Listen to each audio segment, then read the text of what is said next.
Good afternoon, and welcome to my presentation of the importance of mental discipline and a healthy lifestyle.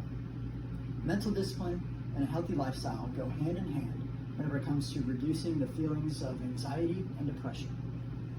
Jocko Willink, who is a former Navy SEAL, entrepreneur, writer, and novelist, has written a book called Discipline Equals Freedom. So, how can that be so if discipline is so rigid and freedom is the opposite? Well, today we're going to take a look at that. Now, allow me to introduce myself. My name is Jack Payne, and I'm a Staff Sergeant in the United States Air Force.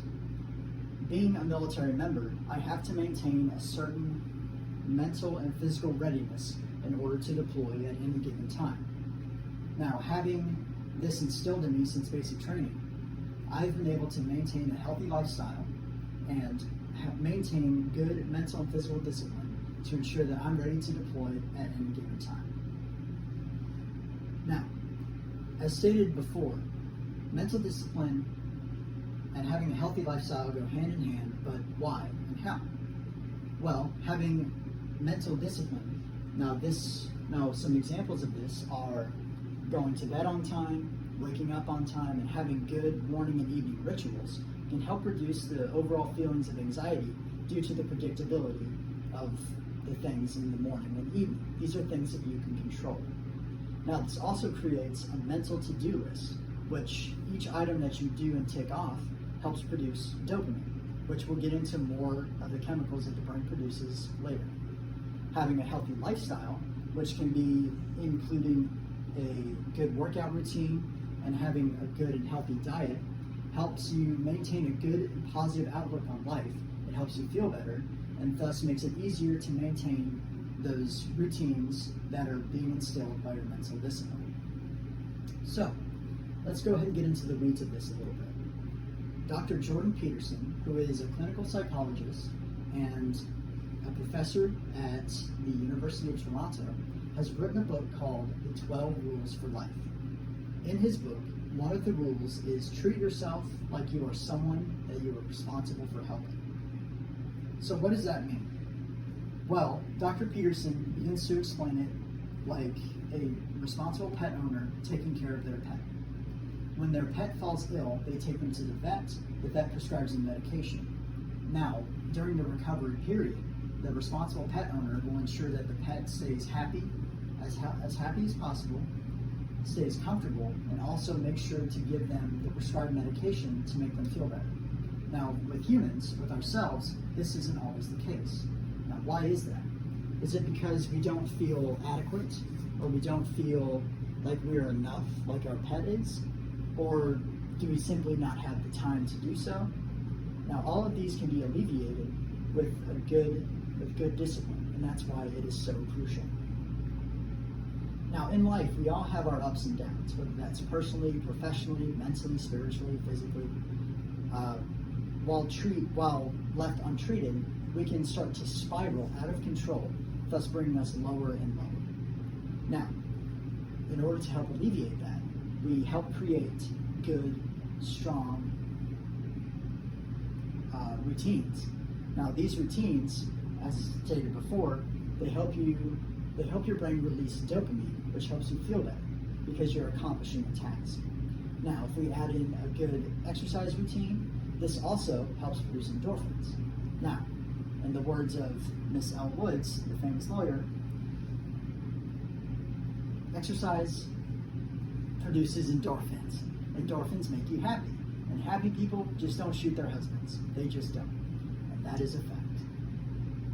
So, with exercise and being on a consistent routine, you have to maintain a good and healthy, well-balanced diet, which has a reduced intake of ultra-processed foods.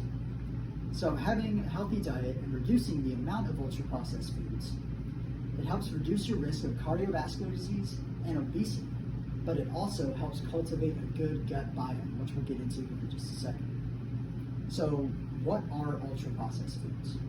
Ultra-processed foods are foods that go through multiple processes. These processes include things like molding and milling, things that happen inside of the factory.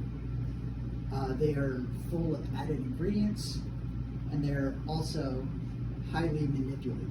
So these are your artificial sweeteners, your added sugars, your added food colorings. These are your sodas, your fast food, junk food, things like that. Now recently, the consumption of fast foods, ultra-processed foods, and junk foods has skyrocketed. Is it because these things are easier to obtain? Is it because they're more convenient, they're cheaper, things like that? Well, these may be true, but keep this in mind the next time that you go for a burger at your favorite burger spot.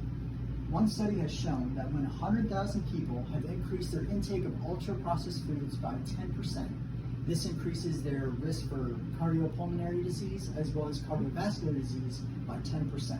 Now that compounded over time can be a real risk factor.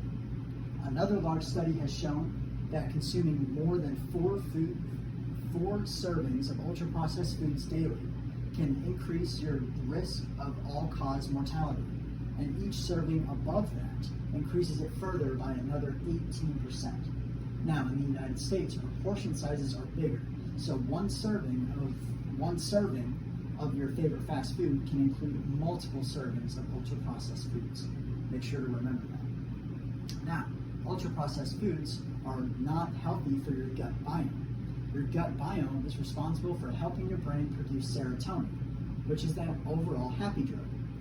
Now, having a good gut biome, it also helps you reduce your risk of anxiety and depression, as well as reduces the severity of your skin conditions or allergies. So it's very, very important that you maintain a good gut health. Now, though all of these things are there's a lot of numbers, there's a lot of things to remember, but these are cornerstones whenever it comes to maintaining good discipline and a healthy lifestyle. So when combining all of these components together, of treating yourself like someone that you're responsible for helping, for maintaining good discipline whenever it comes to your routines, having that predictability in your life helps produce dopamine, having a good exercise routine produces endorphins, just like Al Wood said, and having a good gut biome helps increase the release of serotonin, making you overall a more happy person. So, does discipline really equal freedom? Well, if freedom is making yourself happier and having a more positive and healthier outlook on life, then yes, discipline does equal freedom.